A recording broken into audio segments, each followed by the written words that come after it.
It's the Out of the Norm Show, where the stories are all about you, with author, musician, radio and television personality, and all-around nice guy, your host, Norm Allen. You know, America has a lot of wonderful places to visit and stay, and one place that I found on this road trip has been here at the beautiful Hilton Netherlands Plaza in downtown Cincinnati, Ohio. I have with me a new friend and a gentleman who has been more than a concierge. He has been a perfect innkeeper, Mr. Bob Lewis, who's Director of Sales and Marketing here for the Hilton Netherlands. First of all, I have to say thanks for all the support that we've gotten from your staff, and everybody has just been on top of things. Your chef was amazing. Good. And good. So we've had a really good experience here. Well, it's been great having you as our guests here. Let me ask you, this is a very Art Deco kind of building. It's just beautiful. Tell me a little bit about how all that came about. When did all that start? Sure. Well, the hotel itself is within the Crew Tower complex, and it's one of the finest examples of French Art Deco architecture in existence today. It was actually built in the early 1930s, actually opened in 1931, and there's kind of an interesting story behind it. When it was originally built, the concept, the owners at that time, local owners here, the Emery family, they had an idea that they wanted to build a city within a city. A facility that had an office tower, a hotel, restaurants, shopping, everything you could think of. And in their mind, it was a futuristic city where people would never have to leave the building. They could have everything they wanted. And so they're inspired by this idea. They went to the banks to get financing for it. And unfortunately, the banks said, well, show us the blueprint on where this has been done before and where it's successful, so we know this is a good investment. And they couldn't come up with examples of this because this was a prototype. So unfortunately, the banks declined the project and said they weren't going to finance it.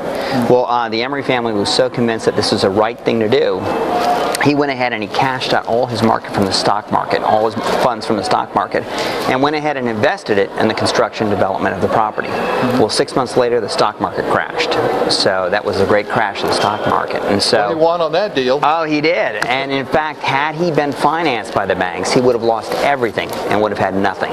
And so fortune was with him. He had all his money in hand. And he was actually became a type of a savior here for the city because he could employ over 1,000 workers working on the project day and night. And incredibly, they completed the entire scope of the project. We're 1 block in circumference with the office tower, the hotel, restaurants, shops, everything within a year. So it opened in 1931, January 1931. And so at that time, French Art Deco was the style. It was an emerging style. And we're very fortunate that over the years we've been able to maintain the product and the property and keep it true to that style from 1931. Now, has it changed hands quite a few times since the 30s? It has, but it's all been local families that have been here, starting with the Emery family, and the Warren brothers and the Stein family are primary principals with the property now. Belvedere Corporation is who runs it, but there's a lot of local investors as well too with that. So we're very proud to say that we do have local ownership here, and they're vested in the property. They know it's part of the tradition of Cincinnati, and it's really part of history, and so they love their interaction with the hotel, and they love keeping it the way it was and keeping that tradition alive. Well, and I think that's important also for city history as well. I mean, because buildings have been torn down, and we saw Riverfront. Of course, it lived out its life. It did. But still was an historic building that was maintained for many years, probably past its prime. But the history has everything to repeat in here, doesn't it? It does, and in fact, I'll be honest, we did have our dark days or our dark age back in the 1960s when people were making certain fashion statements. One of the things that they actually did was they wallpapered over. We're on the mezzanine level of the hotel right now, and actually there's over a half acre of rare Brazilian rosewood throughout this section here. And back in the 1960s, unfortunately, they decided that it wasn't a contemporary look, and so they wallpapered everything through this whole area here. All the beautiful windows that we have throughout the building were painted black. We had velour drapery throughout the place, and so it kind of changed the look completely. And so in the early 1980s, we closed the hotel completely for 2 years and did a meticulous renovation of the property when they went back and they restored it back to that look from 1931. For 2 years to renovate? They did. They had to do everything. Well, some of the tapestries and all of that on the ceilings, yes, those are amazing. amazing pieces. Yeah, the murals, in fact, which are through the Palm Court area, there are 10 murals. Okay, those are murals, not tapestries. They're murals, correct. Okay. Yeah, the original oil paintings. They almost look like draping. Right, right. They're original oil paintings, and they depict the French countryside. And in each of the paintings is a scene of leisure and relaxation, and that's supposed to help guests when they come in to get in that same mood, and so really to enjoy their stay. Now, back in 1931, this area where the Palm Court is, where those paintings are, was the actual lobby of the hotel. And so if you can imagine guests gathering there, and there was a lot of smoking back then, 30s, 40s, 50s. Sure. When they closed the hotel, those murals were completely black. You couldn't see what was underneath there. From the smoke? From the smoke and everything that had gathered up on there. Wow. So they had to have some historians come in and some folks that were working on those to make sure they restored them. They didn't want to damage them, so they were very careful about what they could do. So they were working on the corner of one of those just with a lot of different chemicals and things to see what they could do to clean it off. And it's kind of interesting. They had a guy going back and up and down a ladder with different mixtures to try to see what would work. And he finally came back down and said, "Anybody got some soap and water?" And he went up there and he came back down and said, "Yeah, that does the trick." So they actually were able to restore them completely with soap and water and just pull it all together and bring it back to the original look here. Boy, nothing like a little Ajax and elbow grease. That's it. That's it. It does the trick every time. But the place is beautiful, though. I mean, it's amazing. We had dinner in your restaurant, the Orchid, a couple of nights ago. Yeah, Orchid's at Palm Court, correct. And it's a beautiful restaurant for one thing, but your chef also has quite a bit of national acclaim.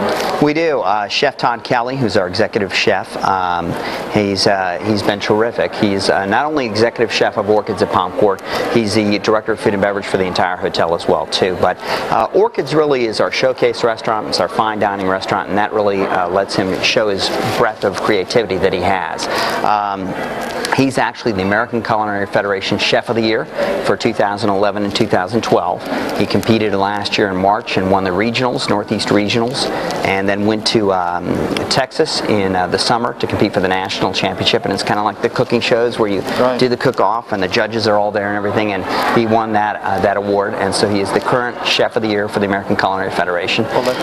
In addition, our pastry chef, Megan Ketover, who works side by side with him creating our fantastic desserts, she's had a lot of success as well too. She's won the Northeast region competition for the ACF. But this past year she was on Top Chef Just Desserts, the Bravo Network, as chef tested in that area there as well too. So it brings a lot of flavor, and they work very well together from that standpoint. But Orchid's is the #1 restaurant in Cincinnati for 4 years in a row, as voted by Cincinnati Magazine. But we've got national acclaim as well too. The Zagat survey rates us #1 overall in the Cincinnati area for the past 2 years, and OpenTable.com, which has become very popular for diners to make reservations, they work with over 14,000 restaurants nationally, and that's a growing number. In fact, they might be up to 16,000 to 18,000 at this point here, but we're voted one of the top 50 restaurants in the country by OpenTable.com diners. So just great acclaim, not only locally but nationally as well too. As one who's stayed in hotels all over the United States, and I've had such a good experience here, I'm always interested to know, sometimes you'll get a very cold staff that kind of answers your question and does what you need, but they just don't go beyond that. I've noticed here there's a real passion. They have a real sense of ownership, your staff. Yeah. When I was at the front desk yesterday with a little issue, it was just not only handled, but it was handled bigger than would be expected. What kind of training program do these people go through to get? Well, yeah, it's an intensive training program, but also we try to drive home the basics here. We realize that we've got a great facility here. It's a National Historic Landmark as well too. We're a charter member of Historic Hotels of America, and so you've got this great, beautiful facility. But our philosophy has always been, if you can't take care of guests and make them feel comfortable and want to come back, it doesn't matter how pretty or terrific looking your facility is, they're not going to come back. Service really does drive that area there. So we make sure we really make sure our guests understand that through the service that we deliver by our employees here at the hotel. And this is not only leisure upscale hotel, but I've seen some families in here too. So kids are comfortable here as well. Oh yeah. We are a AAA 4-diamond rated property, so that means it's worth an extra trip or extra stay to visit our property here. But we do all different types of business here. Our customers during the week tend to be business travelers or conventioneers. On the weekends, we host everybody. You know, we do sporting teams here. We've got people just vacationing with their families, and again, we drive that down to our staff to let them know that every experience that we have for our guests should be just special and terrific. If you can imagine yourself as you're traveling on a vacation, you want to have those great memories that are created on that vacation and look back. And so I think our staff does a really good job about that, understanding that concept and making sure we go out of our way to make every guest stay special. Well, and what it does for me is it's not the experience itself of the hotel, it's the fact that the other experiences that you come to Cincinnati to enjoy, the hotel doesn't take away from that. It complements that experience and makes it much better. Because you don't want to have problems. You want it to be easy. Well, we try to make sure that we're seen as a must-see. We get a lot of people. We love to have everyone when they travel to Cincinnati stay with us. We do a great job in that regard, but sometimes people have to stay in the outskirts, or they're not really staying in the downtown area. But we get a lot of people that come anyway just to see the hotel property because it is so unique, and we love those visitors as well too. And have dinner. One thing I'll mention I failed to do is Chef Kelly has done a great job all the way across. So not only do we excel in our restaurant, Orchids of Palm Court, but we have terrific ballrooms throughout the hotel where we do private dining events from weddings to corporate galas or banquets, and we really excel in that area too. So Todd perfects his craft in orchids and brings it to the other areas of the hotel. And we're currently Hilton Hotel's #1 food and beverage hotel in the United States, and that's 3 years in a row. So we're very proud of that award. Oh wow, that means a lot of folks are coming through here, doesn't it? They are, and we're really delivering. What do you see as the future of tourism in the hospitality industry? Where are the changes coming? I mean, in the last couple of years, it's gone from box TVs to now flat screens in every room and iPad hookups and all of those kind of things. Where are we going with this hospitality? Well, I think the technology is always changing, as you can see anywhere, not just in the hotels, but it's constantly changing out there, and the next best thing is always coming along. And I think we'll see the same thing in hotels as well too. We're trying to keep up. That the challenge hotels have is when you're traveling, the expectation is when you go to a hotel, you want to have things that are better or newer than you have at your own home, or at least at that same level there. So it's constantly a challenge for hotels to keep updating, keep things fresh and new from that standpoint, from a technology standpoint, from our standpoint, as well as recapturing that essence that we have here from a 1931 structure. So we want to blend, in our sense, both having great modern technology, but also keeping that charm that you have of a fine European type hotel and the atmosphere we have here. But the industry is changing. We're trying to stay right there with it. I think Cincinnati itself has a lot of exciting things that are happening here.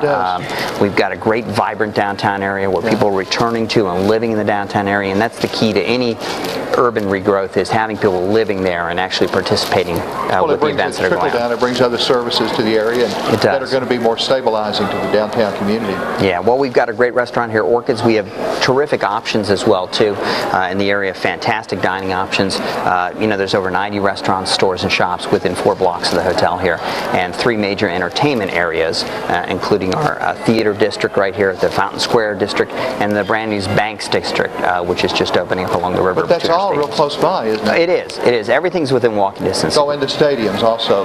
They're right there, and just 4 blocks away for the stadiums, you know. So well, the Bengals play at one, and then the Reds play at the other, and there's stuff in between. There is, with our National Underground Freedom Railroad Center right in between the two, and then the entire Banks project with a park-like setting, restaurants and bars in that area as well too. It's a great destination. Can't do anything but build up everything for everybody, won't it? Yeah, it is. It makes it a vibrant core all the way across. Are you finding that the circle of marketing is smaller now because of the economy and also because of the cost of travel has gone up with the gasoline and all of this? Are you finding more people that are closer in who are coming to enjoy your services? Actually, we really did see a push in that area back in 2009, and it stayed with us. I mean, when the economy kind of went south in 2009, I think everybody looked at the fact that they couldn't take elaborate vacations out of the country, and they needed to keep things closer to home. So I think the Cincinnati Reds here marketed on that very well. Our regional tourism network did as well too. Just reaching out to those feeder markets and those fans that are fans of Cincinnati that might be from West Virginia, Pennsylvania, Kentucky, Indiana, that are nearby. And so the great thing about Cincinnati is it's within 60% of the population of the United States is within a day's drive of Cincinnati. So we really have a tremendous reach. It's easy to get to. So a tank of gas away, and we'll you're get you covering here. a lot of people. You are From all over the country. Yeah. Well, it's truly a wonderful experience. We want you to know that you can get in touch through Hilton. 1-800-HILTONS will get you here, and we'd love to have you here at the Hilton Cincinnati Netherland Plaza. And also keep an eye out on Cincinnati Magazine online, and you can find out about some of the events that are coming up. I mean, we have a World Choir event that's coming to Cincinnati soon. That's going to be got to be very exciting. Yeah, this July should be fantastic for us. The whole summer will be great. The riverfront's all coming together. There's great baseball going on right now. Got to see a game last night. It's a beautiful stadium. I've traveled to probably 10 or 12 stadiums throughout the country, and this one is very impressive. It's beautiful, right on the river. I can't tell you too much about it. Yeah. I can't get into the Cincinnati chili though, Bob. That's the only thing I can't go there. Well, I tell you, after it's an acquired taste. It is definitely an acquired taste, and it's not like anything that you'd expect when you hear the word chili, because it's really not. Well, I'm totally prejudiced being from Texas. Yes, and it's completely the opposite of Texas chili. But after you have it once or twice, and especially a couple of late nights having it, you get right in the groove, and like many Cincinnatians, you start craving that and need it on a weekly basis. On a weekly basis. Well, hey, if you're looking for the perfect place, let me know when you find it. But I found something that's darn close, and that's right here in downtown Cincinnati at the Hilton Netherlands Plaza. Bob, thanks so much for the opportunity to stay here and enjoy the services here. But I just appreciate having new friends across the country, because we all really work in the same industry. Yeah. We're working for you. That's who we are. So thanks again. All right, thanks for being our guest here. Appreciate it. We enjoyed it. Hey, I want you to let you know again, if you want to head down to Cincinnati, just call 1-800-HILTONS and look for the Hilton's Netherlands Plaza in Cincinnati, and you'll enjoy this so much. All kinds of things to do. The food's great. I'm redundant already, but I know that I'm looking forward to bringing my family here on personal time, just so we can enjoy the benefits of this community. In the meantime, we'll see you again very soon with more good stuff. But right now, we're going to take a look around the Hilton Netherlands Plaza in downtown Cincinnati. Loving the South and me just loving you. You can't go apart from things that are so dear and true. Like loving the South and me just loving you.